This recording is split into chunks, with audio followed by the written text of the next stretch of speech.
Our world is plagued with problems of epic proportions. Disease, bankruptcy, company underperformance, failed marriages, not the least of which is the obesity epidemic. 63% of adults in the U.S. are overweight and 25% are clinically obese. Many other countries are catching up fast.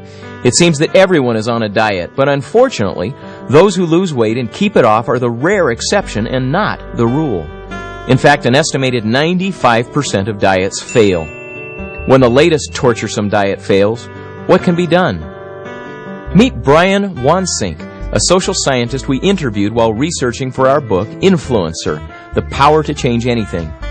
Dr. Wansink is professor at Cornell University and has published many of his fascinating studies in his book, Mindless Eating, Why We Eat More Than We Think.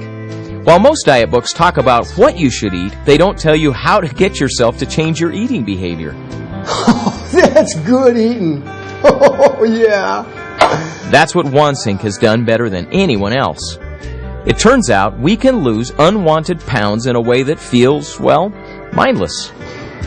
We've largely been brought up to believe that willpower is the solution to everything. If only we had willpower, we wouldn't finish that ice cream. If only we had willpower, we wouldn't be snacking throughout the night. In reality, the more important thing for us ends up being to restructure our environment, to re-engineer just the things around us so we don't have to rely on willpower. If we sat here the entire day with unwrapped chocolate in front of us, there's no question that for most of it's going to be gone. It's just a matter of whether it's gone in 2 hours or in 2 minutes. That chocolate is 6 feet away. We find people are half as likely to eat it. If that chocolate is not even in the house, guess what? I don't want it bad enough to go walk for it. When we try to influence our own behavior, we rarely think of something as simple as making small changes in our surroundings.